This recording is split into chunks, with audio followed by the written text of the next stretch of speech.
Selamat siang pemirsa. Anda menyaksikan TV Stock Channel. Kami akan menghadirkan liputan mendalam mengenai konstelasi politik global yang kian memanas dan satu pertanyaan besar yang mungkin ada di benak kita semua.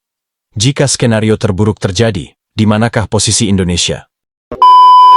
Konflik dan invasi yang melibatkan sejumlah negara dalam beberapa tahun terakhir telah memicu kekhawatiran nyata di kalangan masyarakat internasional. Ancaman akan meletusnya perang berskala global atau Perang Dunia Ketiga kini bukan lagi sekadar wacana di atas kertas. Perang antara Rusia dan Ukraina yang hingga kini belum sepenuhnya mereda, ditambah lagi dengan eskalasi luar biasa dan meningkatnya ketegangan antara Amerika Serikat dan Israel yang berhadapan dengan Iran. Terlebih dengan adanya laporan serangan AS Israel ke Iran yang berujung pada tewasnya pemimpin tertinggi Iran, Ali Khamenei, membuat situasi geopolitik dunia berada di titik didih tertinggi. Kondisi ini memunculkan spekulasi liar, namun berdasar, terutama jika konflik-konflik regional ini meluas dan mulai menyeret lebih banyak kekuatan besar, serta mengaktifkan aliansi-aliansi militer global. Pertanyaannya, negara mana saja yang diprediksi akan langsung terseret jika Perang Dunia Ketiga benar-benar meletus? Pemirsa, sebuah laporan terbaru yang dirilis oleh World Population Review pada tahun 2026 memetakan risiko negara-negara di dunia. Laporan tersebut mencatat setidaknya ada 22 negara yang dinilai memiliki peluang tinggi atau risiko tertinggi untuk terlibat apabila Perang Dunia Ketiga benar-benar pecah. Dari daftar 22 negara ini, sebagian besar adalah negara-negara dengan kekuatan militer utama dunia, serta negara-negara yang saat ini sedang berada di pusaran konflik. Mari kita lihat datanya. Berdasarkan Global Firepower Index 2025, China dan Amerika Serikat menempati posisi teratas. China memiliki indeks 0,079 dan Amerika Serikat di angka 0,074. Sebagai catatan, dalam perhitungan Global Firepower Index, semakin kecil atau semakin mendekati 0 nilai indeksnya, maka semakin kuat kapasitas militer suatu negara. Angka ini menunjukkan bahwa kapasitas militer AS dan China sangat mendominasi dibandingkan negara lain. Selain kedua negara adidaya tersebut, Rusia juga masuk dalam kategori risiko tinggi dengan indeks 0,079. Disusul oleh Pakistan yang tercatat di angka 0,041. Negara-negara yang sedang dilanda konflik berkepanjangan tentu saja masuk dalam radar utama.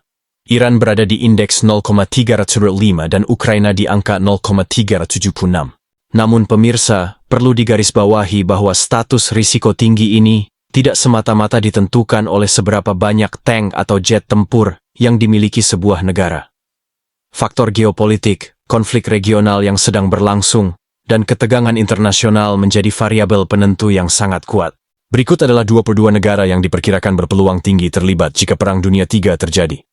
China, Amerika Serikat, Pakistan, Nigeria, Rusia, Republik Demokratik Kongo, Iran, Myanmar, Sudan, Irak, Afghanistan, Yaman, Ukraina, Nigeria, Korea Utara, Suriah, Mali, Burkina Faso, Somalia, Israel, Libya, dan Lebanon.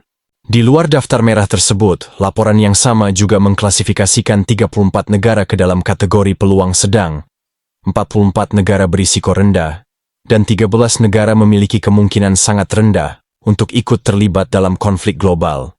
Pemirsa, jika kita rangkum, kombinasi dari 3 pilar utama, politik luar negeri yang bebas aktif, ketiadaan senjata pemusnah massal nuklir di kawasan sekitar, serta benteng geografis sebagai negara kepulauan yang membentang ribuan kilometer, memberikan Indonesia modal strategis yang luar biasa.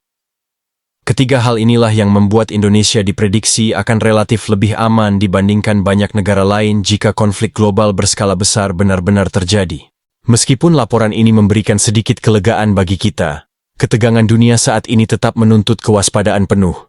Dampak ekonomi dari sebuah perang global, seperti gangguan rantai pasokan pangan, krisis energi dan inflasi, tentu tidak akan mengenal batas negara. Indonesia mungkin diprediksi aman dari desingan peluru dan rudal, namun kesiapan nasional di bidang ketahanan ekonomi pangan dan energi tetap harus diperkuat. Pada akhirnya, kita semua berharap agar diplomasi dan dialog antar bangsa dapat mengalahkan ego sektoral, demi mencegah tragedi kemanusiaan yang lebih besar. Demikian liputan mendalam kami hari ini. Saya TV Stock mewakili seluruh kerabat kerja yang bertugas, mengucapkan terima kasih atas kebersamaan Anda. Tetap waspada, tetap damai, selamat siang, dan sampai jumpa.